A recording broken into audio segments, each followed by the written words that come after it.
raadiosaade Räägime asjast. Eesti asjadest nii nagu need on, räägivad Mart ja Martin Helme ning nende huvitavad saatekülalised pühapäeviti kell 11. Loe põnevate teemade kohta rohkem ka uudisteportaalist uueduudised.ee. Tere tulemast! Vaatama kuulama saadet Räägime asjast. Meil on täna natuke teistsugune saade, me teeme seda väiksest hotellitoast välismaalt, kohe räägime sellest välismaast ka, aga täna on meil 3 teemat. Meie viimane teema on see, kus ja mis me teeme siin välismaal. Me oleme Mardi ja Moonikaga Iisraelis Jeruusalemmas rahvusvahelisel kristlikul koosolekul Jeruusalemma palvehommikusöögil. Aga räägime sisepoliitikast enne. Sisepoliitikas valitsus tuli lagedale plaaniga sisuliselt meil lõpetada senine kodakondsuspoliitika ära ja hakata siin sündinud inimestele lõdvarandmega andma Eesti kodakondsust ehk hallipassi jagamine lõplikult ära lõpetada. Teine küsimus on meil nüüd meedias on spekulatsioonid lahti läinud, mis saab Reformierakonnast, mis saab valitsusest. Natukene heidame sinna oma pilku ka peale.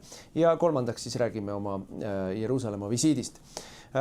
No seda ju on Eestis 90-ndatest, 80-ndate lõpust räägitud, kui iseseisvuse taastasime, et mida me küll teeme nende vaeste siin olevate nõukogude ajal siia tulnud ja siia saadetud inimestega, et neil on ka ju raske ja ärme nüüd kiusa neid ja anname neile Eesti kodakondsuse. Sellega paketiga käib kaasas põhimõtteliselt loomulikult siis see, mida tol ajal nimetati nullkodakondsus variandiks, ehk kõik saavad siis, kui ise tahavad, saada Eesti kodakondsuse, mingeid eeltingimusi ei ole ja selle nullkodakondsusega käib kaasas siis kakskeelsus ehk siis Eestis nii vene kui eesti keel on ametlikud keeled, mis on juba Eestis ju juhtunud sisuliselt mitteametlikult nagunii.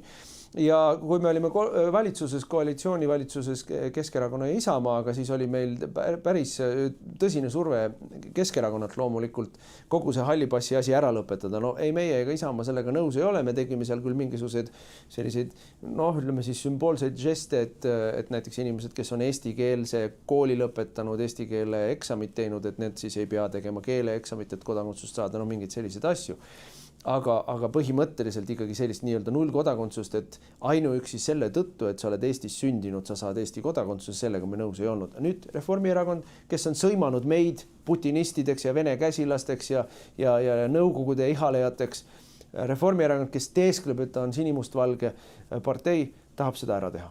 Nojah, ma siin selle Kremli süüdistustega seoses meenutan, kuidas alles hiljaaegu see oli, kui 6 aega tagasi kuskil, kus meil oli tegemist seal Rail Balticu teemaga, ma ei mäleta, mis kontekstis see täpselt oli, ja Õnne Pillak, Reformierakonna fraktsiooni esinaine, viskas meile puldist mürgiselt. Teie tahaksite loomulikult ehitada raudteid ainult ida suunas, unustades ära, et meil Narva läheb raudtee. ja sinna ei ole vaja ehitada. Seal midagi ei sõida ka.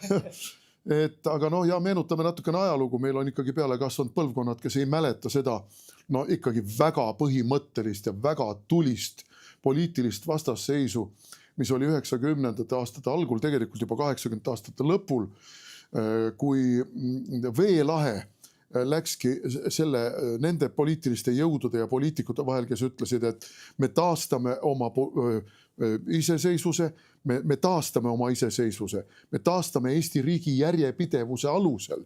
Ja Eesti riigi järjepidevuse alusel saab ka Eesti kodakondsuspoliitika tuleneda ainult sellest, et meil oli enne sõjaaegne Eesti kodanikkond ja selle kodanikkonna elus olevatel liikmetel ja nende järglastel on ainuõigus Eesti kodakondsusele. See puudutas ka muide siin elanud venekeelse elanikkonna, aga enne teist maailmasõda oli meil teatud mingisugune, 8%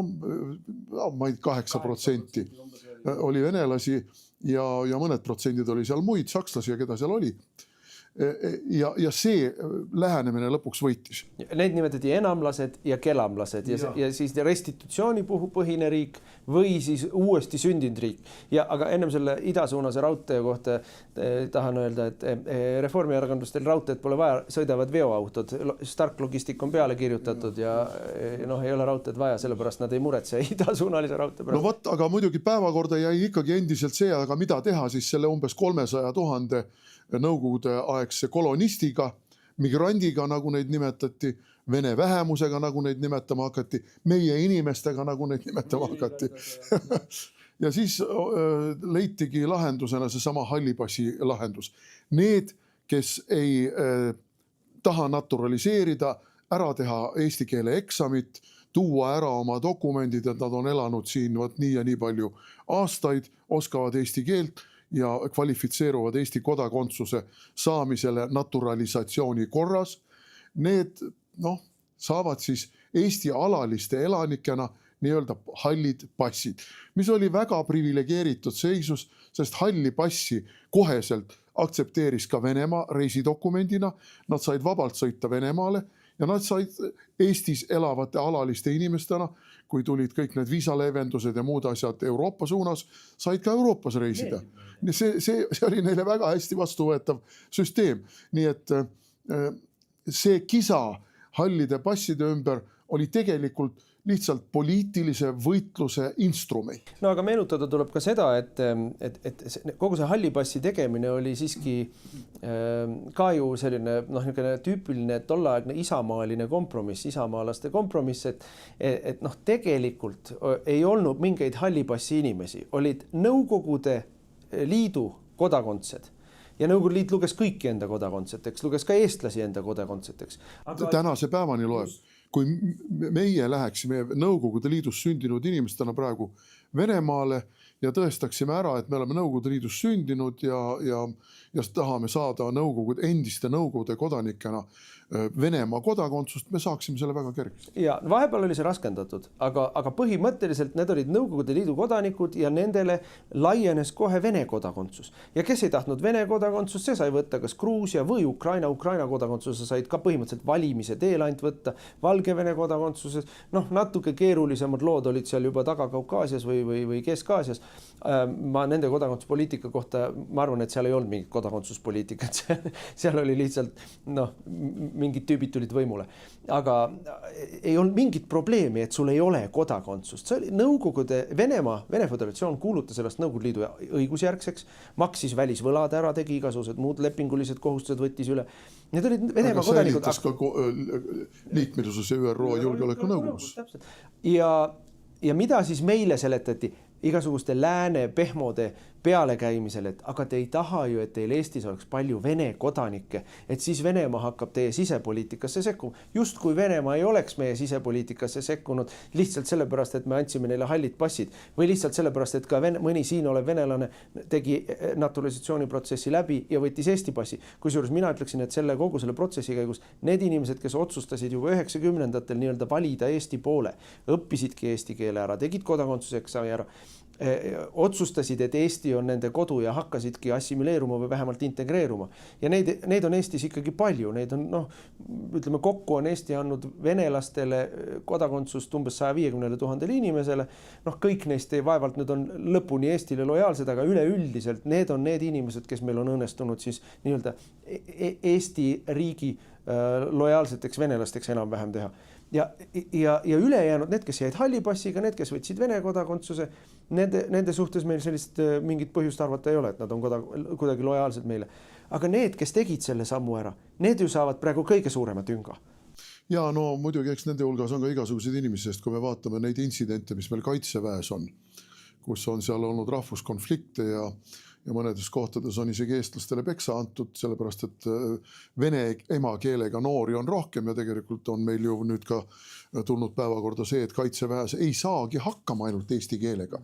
Me ju hiljaaegu kiitsime heaks seaduseelnõu, mis kohustab eesti keelt mitte oskavad kaitseväkke minevad noored, kes on Eesti kodanikud, nad on Eesti kodakondsusega, et nad peavad omandama kõigepealt mingitel kursustel eesti keele ja alles siis sisuliselt algab nende kaitseväeteenistus. Aga vaata, kes need on. Me oleme täna aastast 2026. Need on inimesed, kes on sündinud nullindate lõpus. Nullindate lõpus, eks ole, põhimõtteliselt pronksiööde ajal. Nii, ja mis juhtus pronksiööde ajal või juba nullindatel? Seesama Reformierakond ju hakkas ka lõdvendama kodakondsuspoliitikat täpselt samamoodi, et kui vähekenegi oli nii-öelda vabandus või ettekääne kuidagi see Eesti kodakondsus anda, siis neile see anti, eks ju. Ja see probleem sõjaväes on praegu tolleaegsete poliitiliste selliste nii-öelda odavate lahenduste hind, mida me maksame. aga nüüd tahetakse üldse lõplikult kõik ära anda ja siin on motivatsioon on, hea küll juurde pannakse, et kui vanemad on elanud alaliselt Eesti elamisloaga Eestis 5 aastat. Palju meil on tulnud ukrainlasi Eestisse viimase 4 aasta jooksul? No mis on 5 aastat? 5 aastat ja mitte mingi asi. See on silmapilt. Need samad, mitte ainult, ärme räägi ainult venelastest või ukrainlastest, need samad bangladeshlased, kes siin elavad. Vanemad on elanud Eestis alaliselt 5 aastat, palun. Üks vanem piisab. Ja kõik saavad, see tekitab esiteks tohutu surve Eestisse tulla, see teiseks absoluutselt solgib ära Eesti kodakondsuse, eestlased ei ole enam selle riigi peremehed. Sest varem oli ikkagi niimoodi, et kui 90-ndatel eestlased hääletasid, siis see oli eestlaste otsus Riigikogu valimistel, meie tegime. Nii nagu meie tegime, siis teised pidid sellega leppima, sest eestlased oma riigi kohta tegid otsused. Nüüd enam ei ole nii. Nüüd kõik, kes saavad selle kodakondsuse, on ka otsustamise juures. Ja no siin ega tuleb ikkagi vaadata seda, mida see endaga kaasa toob. Ja see toob endaga kaasa järgmise sammu. See, mis oli ka 90 aastatel selle tulise vaitluse ja poliitilise võitluse keskmes, see on keele küsimus.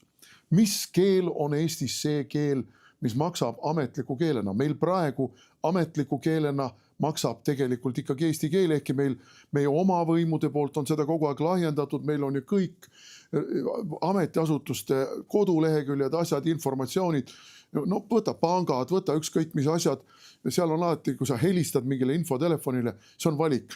Valige number 1 eesti keel, valige number 2 vene keel, valige number 3 inglise keel, eks ole.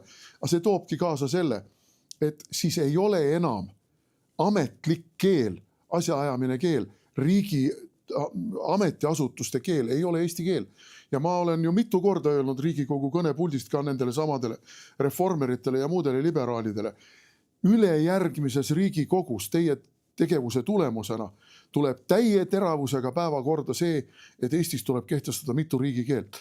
Esimesena loomulikult vene keel teise riigikeelena, aga loomulikult siis selleks, et jällegi just nagu lahjendada seda vene keelt ja kuidagi pareerida neid rünnakuid Kremli meelsuses ja venelastega arvestamises ja Eesti riigi ärakinkimises venelastele ja venekeelsetele, siis pannakse muidugi, et aga no inglise keel ka ja õigesti pannakse, sellepärast et ka neid bangladeshlasi, hindusid, ma ei tea, somaallasi, keda kuradid kõiki on Eestis sel ajal juba nii palju, aga nemad eelistavad ju loomulikult inglise keelt. Nii et me jõuame selleni, et meil järgmise 10 aasta jooksul võetakse eestlastelt ära Eesti riigis ka eesti keel kui see keel, millele nad saavad toetuda ja nõuda, et nad saavad oma asju ajada eesti keeles. Siis nad enam nõuda ei saa. Meie tegime tol ajal valitsuses olles ikkagi, see seisukoht oli kogu aeg see, mida te jaurate selle halli passiga, Venemaa annab neile kodakondsuse. Silmagi pilgutamata, kui me neile halli passi enam, näiteks ütlemegi niimoodi, nüüd on ju neilt ka viimane kord, kui halli passiga said kohalikel valimistel valida. Järgmisteks kohalikeks valimisteks peavad halli passiga inimesed otsustama, kas nad võtavad mõne riigi kodakondsuse või jäävad üldse valimisõigusest ilma 29 aasta kohalikel valimistel. Nüüd see andis neile aega enam-vähem 5 aastat, täpselt see 5 aastat, millest praegu räägitakse, et kui sa siin oled 5 aastat elanud, saad juba 5 aastat, ei ole pikk aeg, järgmised kohalikud valimised. Et see andis neile aega siis kas vormistada endale ära Vene kodakondsus, mille tegemiseks on vaja ainult formulaar täita. Põhimõtteliselt Vene saatkonnaga ühendust võtta ja oma andmed anda ja Vene saatkond ise täidab formulaari ära. Või teha läbi Eestis naturalisatsiooniprotsess või mine ja tee Saksamaal või mine ja tee Rootsis või Soomes, kus on muide raskem kodakondsust saada, näiteks Saksamaal on vaja 7 aastat elada. Mingites teistes riikides on veel rangem see, Prantsusmaal näiteks. Et mine tee mõne 3. riigi kodakondsus ära. Ise tead, ise valid. Tead, et 5 aasta pärast on muidu sa enam hääletada ei saa. Täpselt sama tuleb neile inimestele öelda, kellel on halli passiga. Sul mõlematel vanematel nad on siin elanud juba teist põlve elavad Eestis, ikka ei ole valinud ühegi riigi kodakondsust, et vabandust, et meie mure ei ole. Kuidas sa reisida saad, kuidas sa asju saad ajada, meie mure ei ole, et sul dokumente ei ole, aja oma asjad korda. Aga mitte ei kingi neile riigi valitsemise kaasõigust. Ja aga nüüd kingitakse ja see teatud viiteajaga küll jah. Ja Eesti inimene, kes on tegelikult ju poliitiliselt suhteliselt loid ja on lihtsalt targutaja rohkem kui poliitiliselt aktiivne. armastab kõiki sõimata ja kõiki süüdistada ja siis valib ikka neid, kes on tema elu halvaks teinud. Vähemalt e-valimised jätavad sellise mulje. Aga siis viiteajaga juhtub see, et kui see eelnõu nüüd läbi surutakse ja ma olen veendunud, et Reformierakond annab oma parima, et enne märtsikuiseid valimisi see eelnõu läbi suruda. No see on Eesti 200 eelnõu tegelikult. Siis arvestage sellega kõik, kes te kuulate ja vaatate meid praegu, et juba järgneva 5 aasta pärast võetakse Eesti riik eestlastelt ära. Järgmise 5 aasta pärast, kui tuleb uus valimistsükkel, võetakse Eesti riik eestlastelt ära. Ja see asi on nii karm ja nii lihtne. Ja see ongi eesmärk. See ongi eesmärk, sest kui ma loen uudist, et Euroopa Komisjon nõuab praegu, et kõik liikmesriigid peavad loovutama energeetikapoliitikat puudutavad otsused Euroopa Komisjonile, siis see on ju ilmselge rahvusriikide ja kohalike valitsuste äranullimine ja tegelikult ka kohalike valimiste ära nullimine. Ja demokraatial on lõpp. Kui meie valija ei saa öelda, et me tahame jätkata põlevkiviga või kui ta isegi ütleb seda ja siis valitakse kõik inimesed ära. Aga võetakse ära kodakondsuspoliitika ja hakkabki olema meil ainult üks Euroopa kodakondsus. Ja sinna poole me liigume. Ja selle jaoks sillutataksegi teed, andmata endale aru, need lollakad seal, kes ei saa riigi juhtimisega absoluutselt hakkama Michaliga eesotsas. Need inimesed mõtlevad ju ainult selles kategoorias, et me tahamegi Euroopa Ühendriike, sest siis Euroopa Ühendriike Venemaa ei suuda vallutada ja me oleme kaitstud Venemaa eest, loovutades samal ajal Eesti slaavlastele ja vene keelele. Ja minu meelest on see üks kõige hirmsamaid selliseid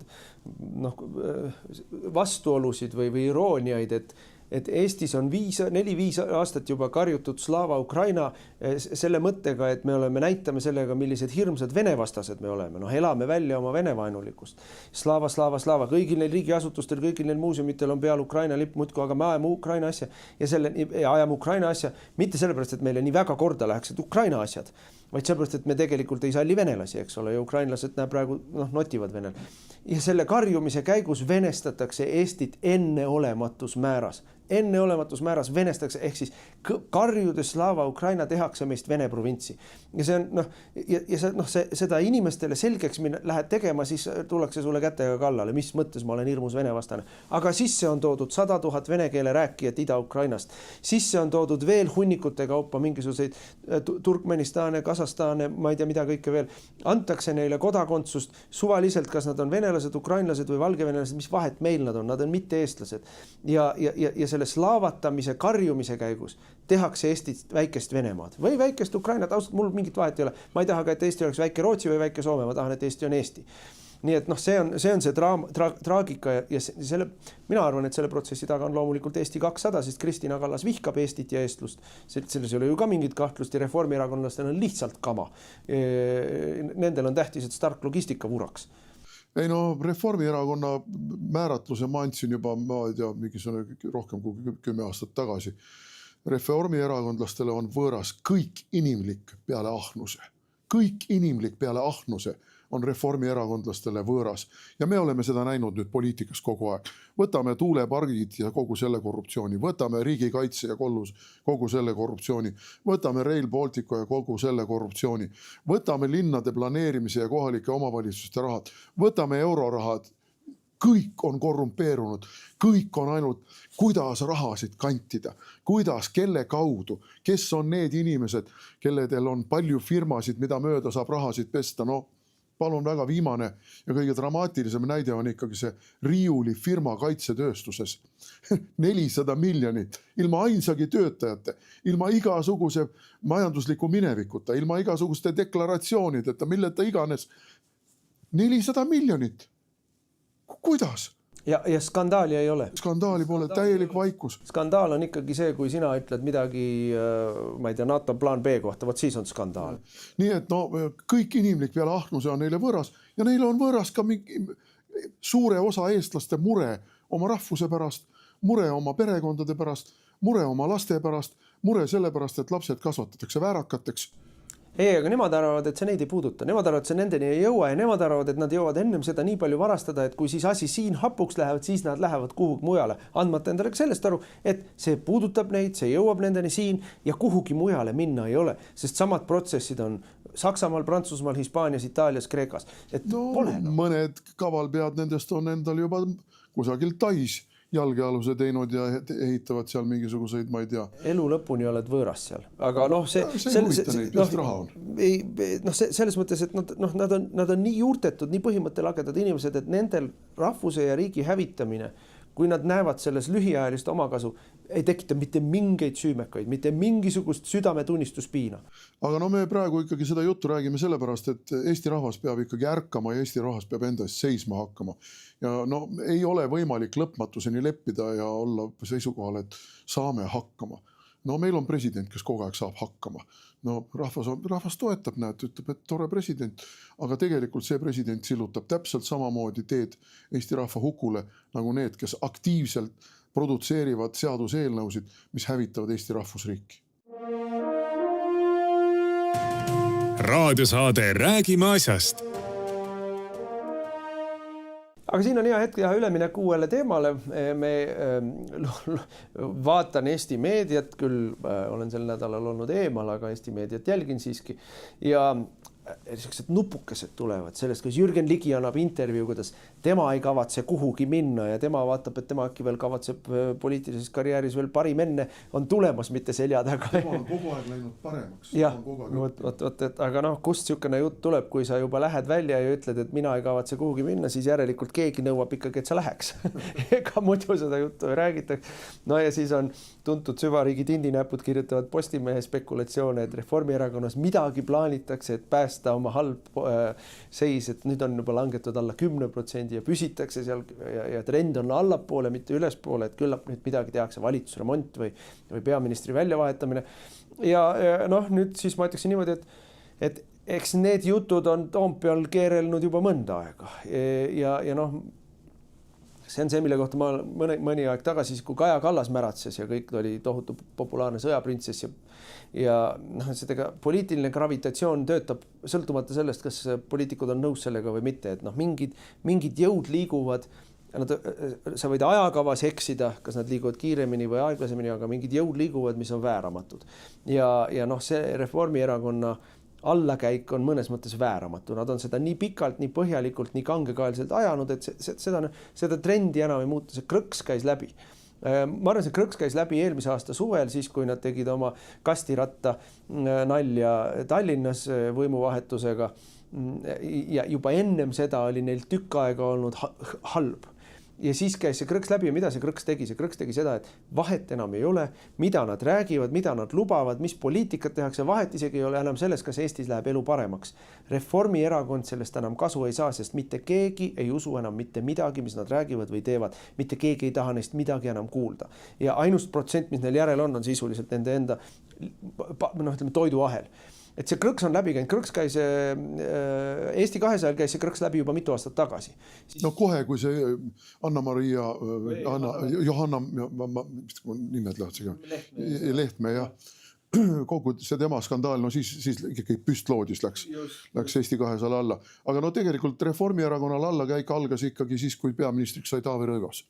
Juba siis algas, aga mis nende reitingut kergitas ja millega nad siin kogu selle sõjatruumi tagumisega, kogu see Ukraina, nii nagu 2007 õnnestus neile ära kasutada maksimaalselt ja loomulikult meedia aitas neid, süvariik aitas neid pronksiööd ja pronksiööde lainega tõusta ja püsida seal laineharjal niimoodi surfajana päris osavalt pikalt.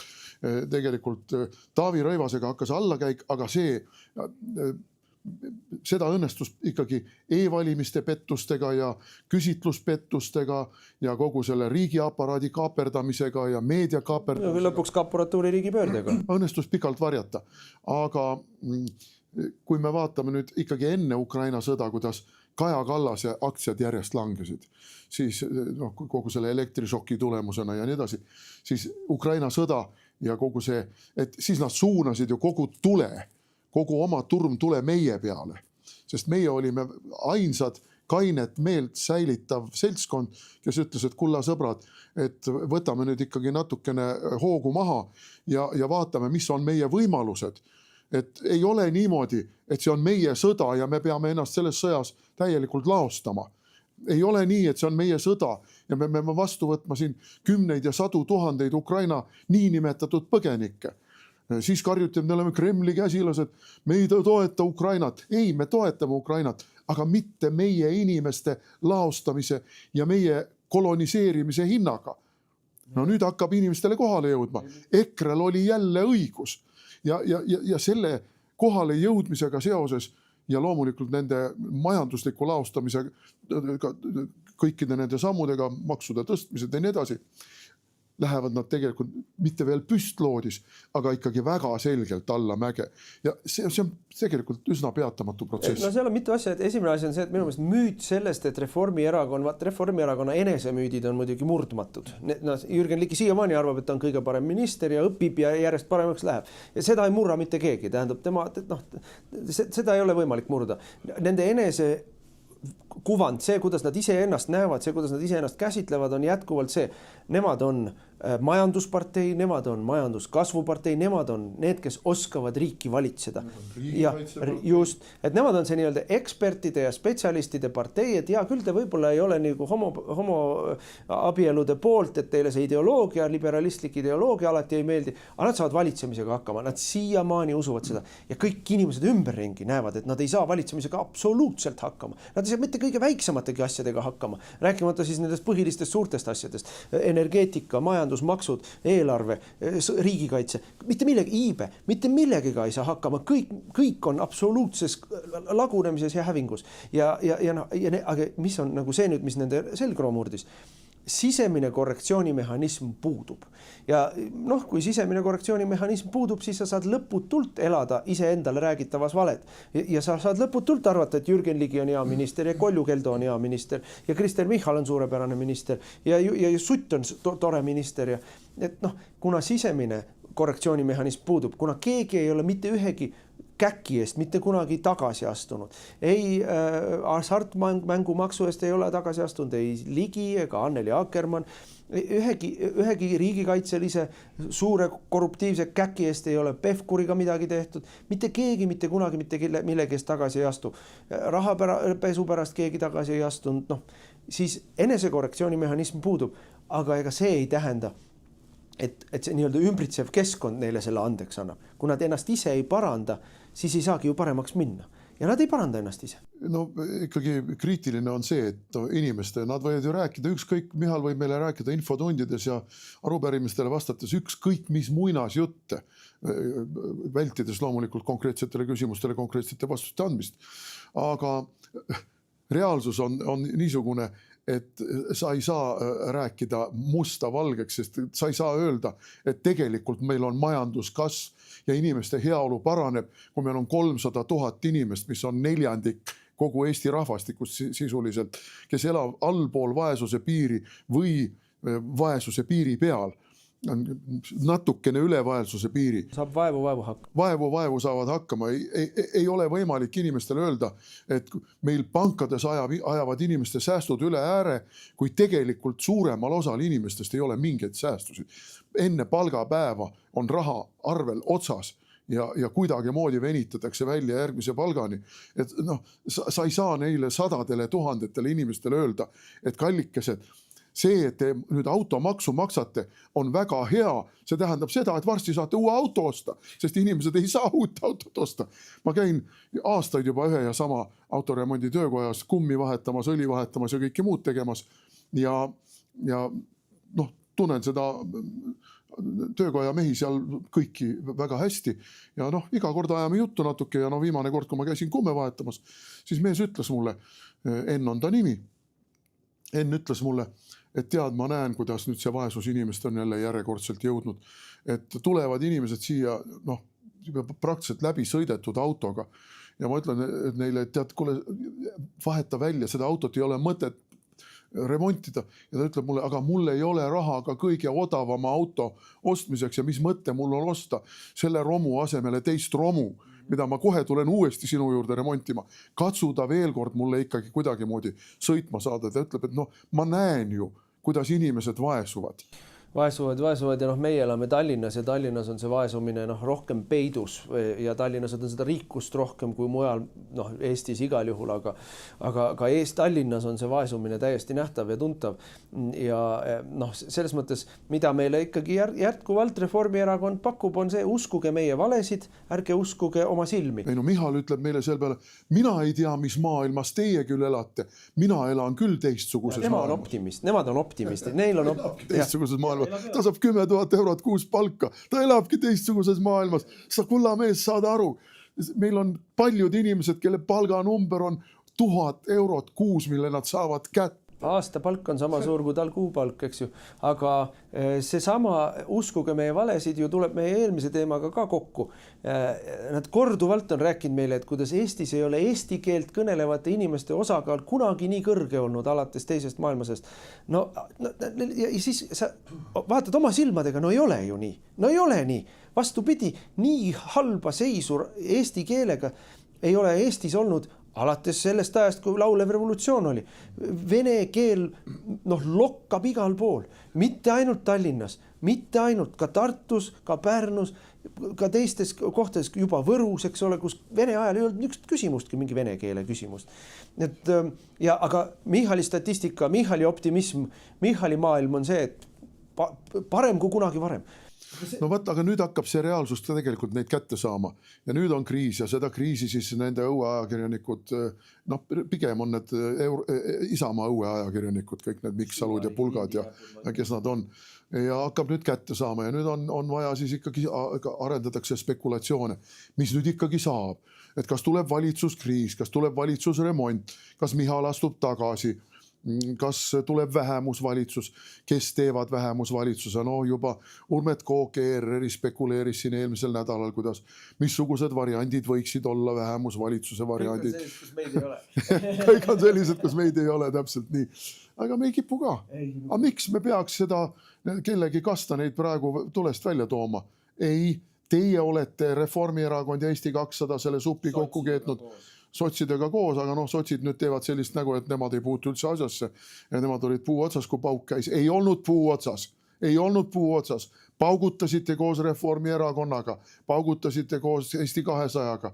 Teid lihtsalt visati sealt välja. Aga tuletame meelde, mis lasud nad välja lasid. Homoabielu, automaksu, käibemaksu alandamise vastuhääletused, lastetoetuste äravõtmised. Et need on need paugud ja lasud, mille juures Reformierakonna ja Eesti 200-ga kõrvuti olid, andsid tuld meil sotsid, nii et ei olnud puu otsas.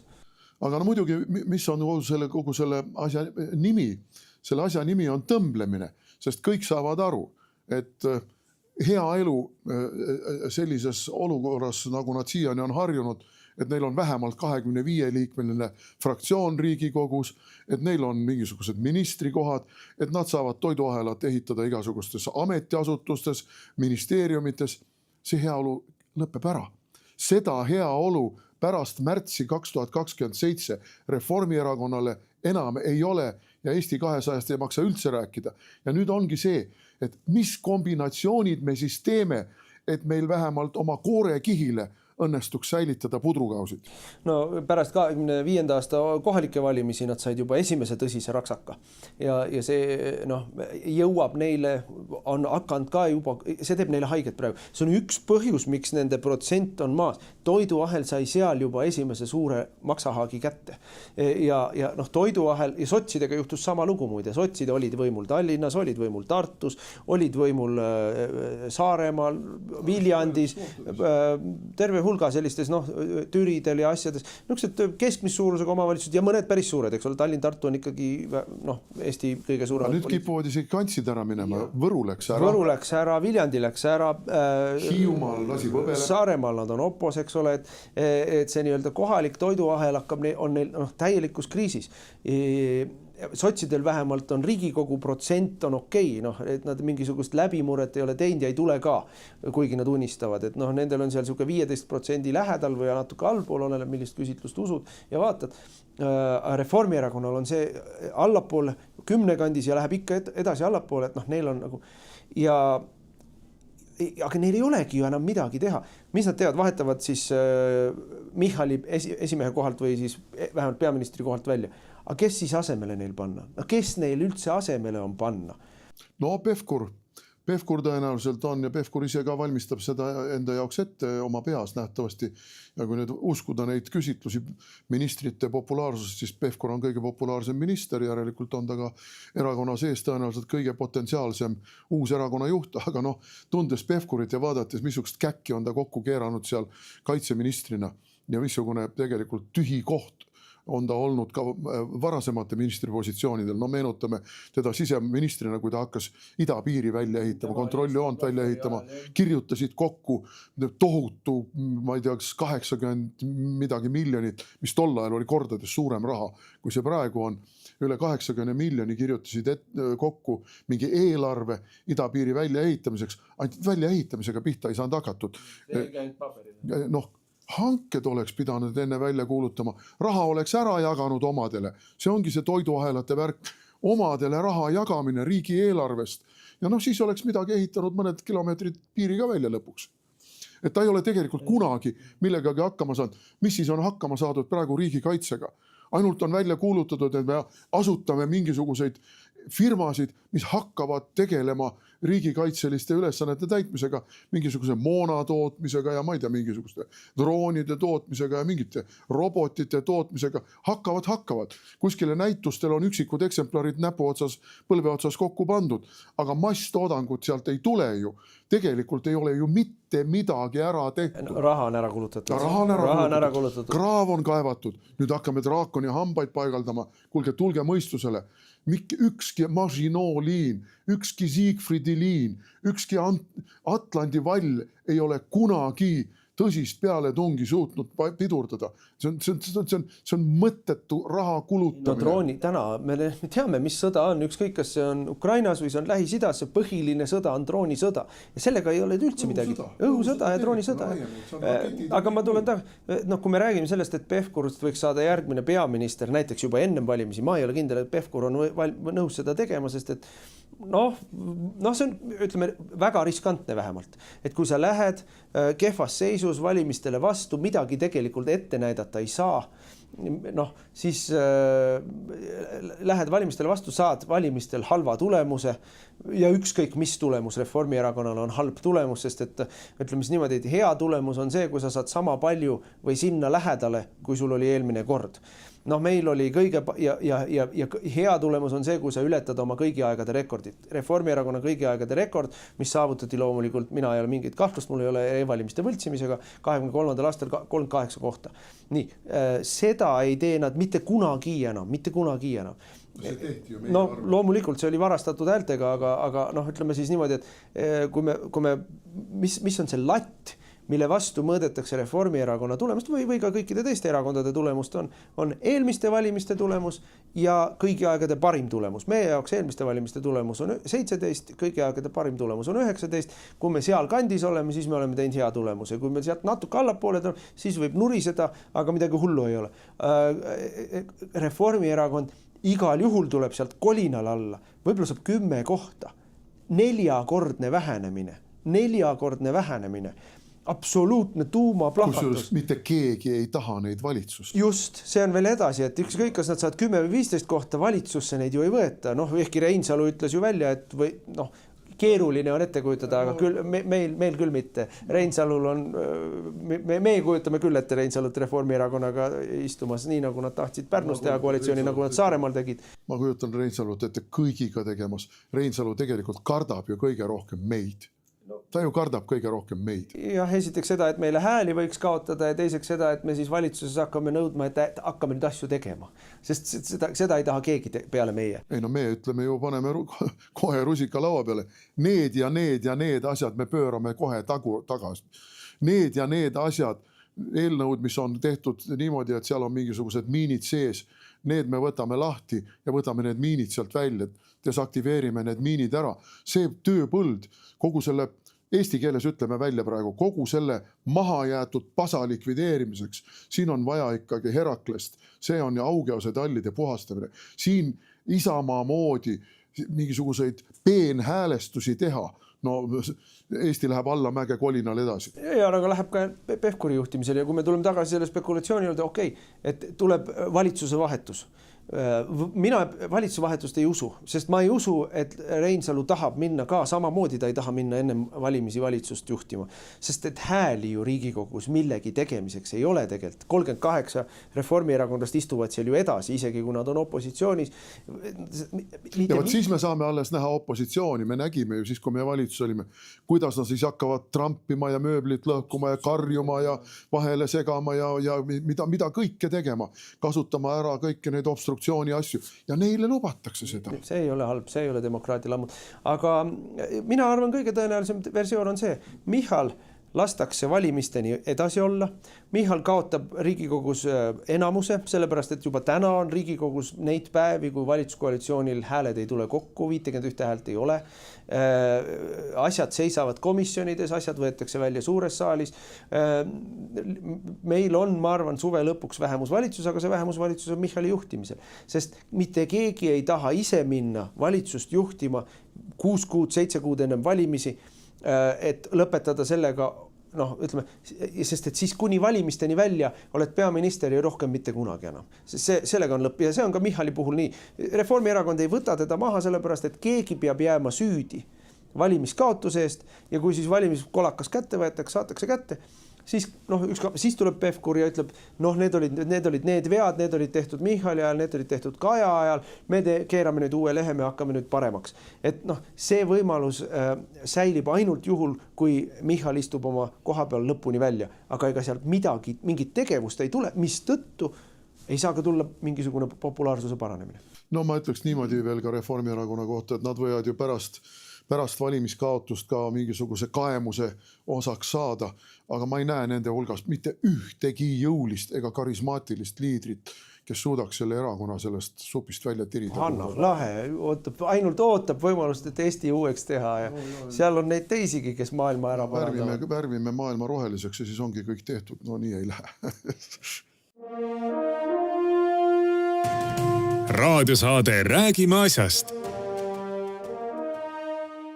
Nii, aga võtame uue teema ette ja meie oleme olnud nüüd mitu päeva järjest Iisraelis Jeruusalemmas ja sellisel üritusel nagu Jeruusalemma siis palvehommik või Jerusalem Prayer Breakfast on ta inglisekeelne nimi, 38 erinevat riiki on siin esindatud, ütleme siis kristlik võrgustik, me oleme käinud juba varem sellel samal Jeruusalemma palvehommikul sündmuseid, nad korraldavad neid palvehommikuid ju mujal ka kui ainult Iisraelis, mina käisin Mar-a-Lagos, nad on olnud Tallinna parlamendis seda teinud, Rootsis on olnud, Monika käis minu meelest Rootsis või Taanis, Riias on käidud, nii et see on niisugune rahvusvaheline võrgustik, mis peab ma ei tea, mitu korda aastas kuskil ühe suure palvehommikusöögi sellise ürituse ja kristliku ürituse, ma tahan siin juures üle rõhutada. Ja Jeruusalemma palvehommik on ta selle tõttu, et selle organisatsiooni asutajad on kristlased, aga juudid ehk Iisraelis elavad kristlased ja nende, ütleme siis kogu piiblis on ikkagi Jeruusalemm on keskne tegevuskoht. Keskne tegevuskoht nii Vanas testamendis, aga loomulikult ka Uues testamendis, et see Jeruusalemm on. Ja loomulikult, kuna see on siis siin Iisraelis tehtud, siis ja kuna me siin oleme ka praegu just Iisraelis, siis see nii-öelda juutide nii-öelda suhtlus meiega või juutide kaasamine sellesse üritusse on küllaltki kõrgetasemeline ja küllaltki ulatuslik, et meil on siin olnud kohtumisi ministritega, meil on abiministritega, kohalike parlamendisaadikutega, Knesseti saadikutega, aga mis teeb mulle muidugi lisaks rõõmu erinevate kristlike konservatiivsete inimestega üle terve maailma. Uus-Meremaalt, Ameerikast, Kanadast, Inglismaalt, Saksamaalt, Rootsist, Norrast, Kesk-Euroopast, Ida-Euroopast. Et selline väga-väga hea koht, kus siis nii-öelda mõttekaaslastega kokku saada ja no ütleme siis asja ideoloogiline eesmärk on palvetada rahu eest ja noh, eelkõige nemad palvetavad rahu eest Jeruusalemmas, Lähis-Idas, aga noh, ka muidugi näiteks Ukrainas.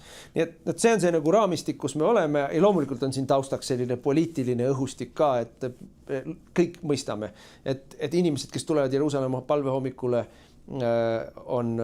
hoiavad pöialt Iisraelile. Meil siin ei ole selles osas mingeid reservatsioone. Ja, no me oleme siin selles mõttes, Eesti on väga arvukalt esindatud ja ei ole sugugi niimoodi, et ainult on perekond Helme siin esindatud. Siin on ka Isamaa esindajaid, aga siin on ka erinevate Eesti koguduste esindajaid, näiteks Tartust Vabasõna kogudusest on mõned inimesed ja ma isegi kõiki täpselt ei tea, kus nad on. Ja minu üllatuseks on siin ka päris mitmed kohalikud eestlased, kes on selle üritusega kaasa tulnud. Nii et eestlased on siin tegijad. Üleesindatud igal juhul. ja noh, meil on ikkagi oli ka au Knessetis nii Martinil kui mul kõne pidada ja üks kohalik eestlane ütles, et tema meelest mina tegin siin ajalugu, kui ma ühe osa oma kõnest pidasin eesti keeles. Tõsi küll väga lühikese, mõned laused ainult pidasin eesti keeles, tõlkides selle küll ka pärast inglise keelde, et tema ei tea, et keegi teine oleks Knessetis varem rääkinud eesti keelt. Nii et me oleme Eesti siin kõvasti ikkagi maksma pannud. Aga jah, põhiline mure on muidugi siin ikkagi kõigil sellega, et sõda on rullunud lahti üha laiemal skaalal. Ma käisin esimest korda siin 2019. aastal ja siis oli olukord Lähis-Idas pingeline, nagu ta kogu aeg on olnud, aga need probleemid, mida nüüd on sisuliselt sõja kaudu lahendama hakatud, rippusid alles õhus. Väga suur probleem oli Iraan oma proksidega, kõik need Hutid, kõik need Hezbollad, Hamasid, väiksemad grupeeringud, neid on äraarvamatult palju. Me teame ainult neid suuremaid.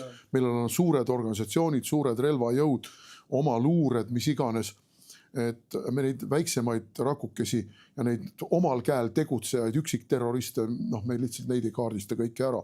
Need asjad rippusid kõik õhus. Nüüd need asjad on praegu tegelikult kõik ju sõjaseisukorras. Ja ega eksivad need, kes arvavad, et Iisrael tahab sõdida. Ei taha sõdida. Iisrael ei taha sõdida. Need sõjad on Iisraelile peale surutud ja kuna Iisrael ja Jeruusalemm on ikkagi ristiusu maailma hälliks. Jeesus löödi ikka siin risti. Jeesus lunastas kõik temasse uskujad ikkagi oma risti löömise kaudu siin. Siis on toodud niisugune ilus võrdlus välja, et Iisrael on nagu viinapuu, mille väedid, mille harud on läinud laiali kogu kristliku maailma. Ja see on hea võrdlus ja selles mõttes, eile, me oleme täna, on meil neljapäev, kui me seda saadet siin salvestame. Eile oli üks õhtusöök, kus esines ka Iisraeli asevälisminister, kes pidas tohutult hea ja sisuka kõne ja ta ütles seal selle kõne sees välja ka, et ärge arvake, et kui kuskil tapetakse juute, siis järgmisena ei jõuta kristlaste kallale. Ärge tehke endale sellist illusiooni. Ta tõi näiteid Lähis-Idast, et olid Iraagis, olid Iraanis, olid Süürias iidsed juudi kogukonnad. Ja mida agressiivsemaks läks, ma kohe jõuan sinna, et kõigepealt juudi kogukonnad, kes ju olid ka diasporale ja mida agressiivsemaks läks see radikaalne islam, kõik need hävitati, kõik nad kadusid, kas põgenesid või tapeti ja järele jäid kristlased, mis on ka iidsed kristlikud kogukonnad, Süüria, eks ole, kes vähekenegi Uut Testamenti loeb, tee Damaskusesse, Süüria on keskne koht, Liibanon täpselt samamoodi ja nüüd on sealt ära hävitatud kristlased ja järel ei ole mitte midagi peale äärmuslike islamistide. Ehk siis ja moslemid ütlevad ilusti, kõigepealt tapame ära laupäeva rahva, siis tapame ära pühapäeva rahva. No laupäeva rahvas ehk juudid, kes sabatit peavad. Pühapäeva rahvas ehk kristlased, kes vanasti kirikus käisid pühapäeval. No tänapäeval Euroopas enam peaaegu ei käida. Aga mina ütlen selle kohta, et tänaseks päevaks on juba moslemid hakanud multitaskima, et tapavad mõlemaid ja üsna usinasti. No mis ma muidugi siin ütlen, minu jaoks esimene kord, kui ma Iisraelis olen, muljet avaldav õppimise koht, inspiratsiooni koht, kuidas iga viimane juut ajab juudi asja. Ja võt ma tahaks, et Eestis ka iga viimane eestlane ajab Eesti asja. Nad võtavad ja seletavad oma ajalugu, seletavad oma poliitikat, räägivad oma traditsioonist, ajavad juudi asja. Ja meil kuidagi, me ajame kõigi teiste asja, küll me ajame Ukraina asja ja siis me ajame euro asja ja siis me ajame homo asja ja ma ei tea, mis kõiki asju me ajame. No see Eesti asi kuskil võib-olla kuhugi mahub ära. No ei saa nii, nii ei saa.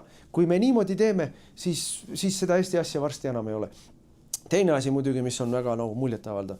Meile räägitakse kogu aeg, et iivet ei saa, sellepärast et majanduslikke tingimusi ei ole.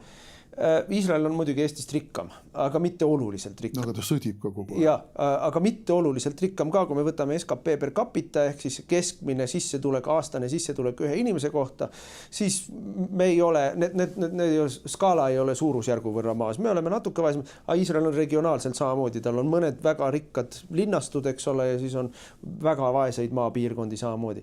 Aga sündivus on ütleme siis niimoodi valge maailma kõige kõrgem, absoluutselt kõige kõrgem. Suured pered, isegi nii-öelda väikestes peredes on 3 last, suurtes peredes on 7-10 last. Ja miks? Sellepärast, et nii-öelda mentaliteet on selline. Mentaliteet on perekeskne, lastekeskne.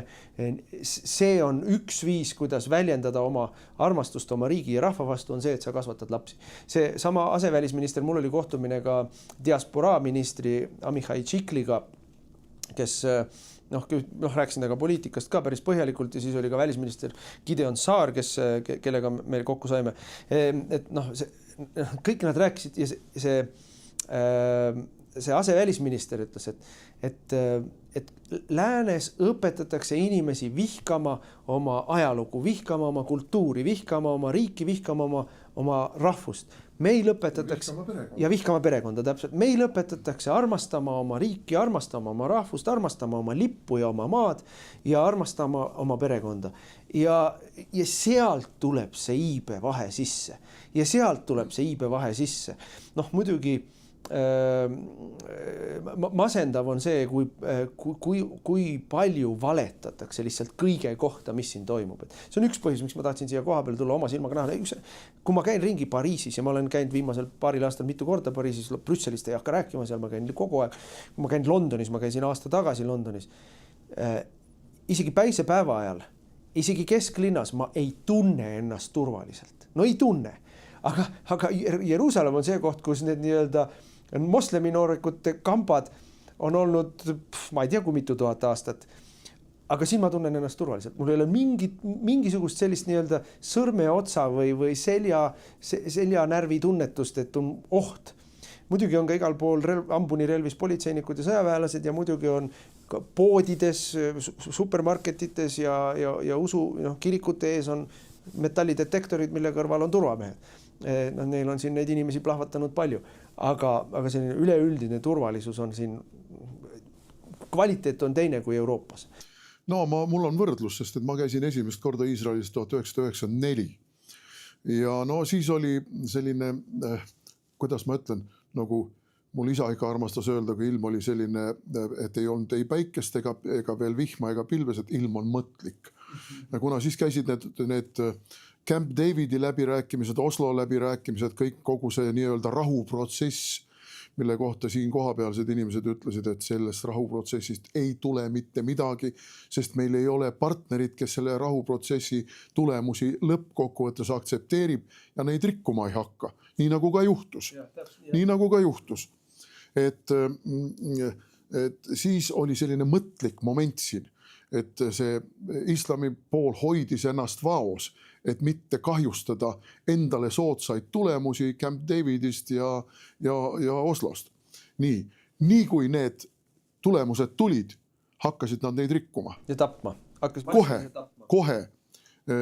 Ja järgmine kord, kui ma siin käisin, siis oli 2019 ja siis oli niimoodi, et mul oli kogu aeg turvamees kõrval. No, tookord ma olin minister, siseministrina olin siin ja muide meenutan ka seda, kuidas tookord meie välisministeerium saatis siia välisministeeriumisse informatsiooni, nagu mina oleksin neonats ja fašist ja vihkaksin juute. Ja mõned kohtumised tühistati. No nad pärast on korduvalt ja korduvalt mu ees vabandanud, et see oli teie poole valeinformatsioon. Nüüd me oleme läbi hammustanud, kes need tegid ja kes need olid. Need reformierakondlased. Ma võin isegi nimeliselt öelda. See oli üks reformierakondlasest endine välisminister. Ma ei hakka praegu siiski nimeliselt ütlema. Aga ja ma olin igal pool, käisin turvamehega. Ja paar korda oli tõesti selline olukord, kus moslemi noorte kamp tuli meile ligi, kukkus lärmama, mida nad lärmasid, aru ma ei saanud. Turvamees tõmbas vöö kõrvale, näitas, et ma olen relvastatud, kaduge minema. Ja, aga ma tulen uuesti selle jutu juurde, näiteks seesama välisminister Saar rääkis, kuidas tõi üles selle teema, et kas siis rahvusvaheline õigus, et juudid nii-öelda okupeerivad alasid, et see okupatsiooni jutt on et rahvusvahelise õiguse tõlgendamise küsimus, et keegi ei räägi näiteks sellest, et Iraan okupeerib praegu Liibanoni. Iraani siis nii-öelda proksiarmee Hezbollah otseselt rahastatud, väljaõpetatud, allutatud Iraanile tegelikult hoiab võimu Liibanonis, et Liibanoni valitsus ei kontrolli oma territooriumit. Liibanon on sisuliselt okupeeritud riik. Kas kedagi huvitab? Kas rahvusvahelise õiguse kaitsjad sel teemal räägivad midagi? Kas rahvusvahelise õiguse kaitsjad sel teemal räägivad midagi, et kui Jordaania oli siis selle ola, mida nimetatakse läänekaldaks, mida siin nimetatakse Juudeaks ja Samaariaks, mis on juudi riigi või juudi rahvuse nii-öelda sünnipiirkond, asuala, kõige vanem rahvas, kes üldse siin kandis veel eksisteerib, on sealt Juudeast pärit. Põlisrahvas. Just.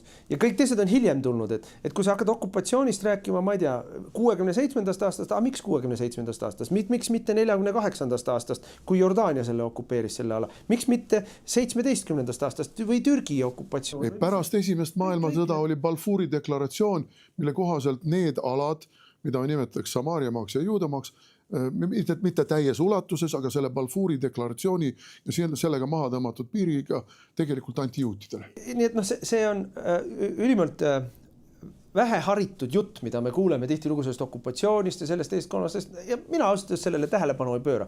Mina tahaksin lihtsalt nagu moraalse selguse uudis. Iisraeli ühiskonnas see 7. oktoober on tohutu sügava haaval. Need lood, meile näidati ka videosid, mida tehti. Turvakaamerate videod, mingisugused telefonidega tehtud videod, millist õudust tehti nende nii-öelda araablaste poolt seal Gazas. Ja sellest hoolimata läänes räägitakse sellest, kuidas juudid on mingisugused kõrilõikad, et mulle see on lihtsalt õudselt valelik. Aga see oli osaline teema. Siin põhiteema oli ikkagi rahu ja kristlaste ja mida ütles ka see välisminister, et ta ei saa aru, miks eurooplased omaenda huvide vastu töötavad, kui nad nii-öelda valivad Palestiina poole ja kritiseerivad Iisraelit, et praktilisel tasandil see on Euroopa enda huvide vastu töötamine, aga mina võin vastata talle, me kõik saame aru, miks. Sest eurooplased on endale sisse lasknud nii metsiku massi noori, agressiivseid, radikaalseid moslemeid, et nad lihtsalt kardavad. Euroopa valitsused kardavad. Kui me räägime näiteks antisemitismi uuest puhangust Euroopas, see ei tule eurooplastelt. See tuleb sisse rännanud moslemitelt. Ja immigratsioon on see, mis on teinud eurooplased nii-öelda nende samade moslemi patoloogiate pantvangis olevateks. No vaata, aga põhiõppetund on siin ikkagi see, et usk maksab. Nad usuvad oma jumalasse, nad usuvad oma riiki, nad usuvad oma rahvuse elujõusse ja nad panustavad sellesse kõigesse. Meil eestlastel oleks väga vaja seda sama. Uskuda jumalasse, uskuda oma riiki, uskuda oma rahvuslikku missiooni, uskuda oma rahvuslikku selgroosse, mitte alanduda kõikide teiste ees. Õpime nendelt, meie ei kummarda nende ees, aga me õpime nendelt, oleme õppimisvõimelised. See on see kõige olulisem. Nemad võitlevad iga päev, iga minut selle eest, et olla oma maa täieõiguslikud peremehed. Aga meie nagu häbeneme seda. No ma tahaks ka, et me samamoodi Eesti asja ajaks. Saateaeg sai läbi, täname kõiki vaatamast, kuulamast. Järgmine nädal proovime jälle teha tavapärasest stuudiost. Seniks ilusat kevade jätku. Te kuulasite raadiosaadet Räägime asjast. Järelkuulamine internetist uueduudised.ee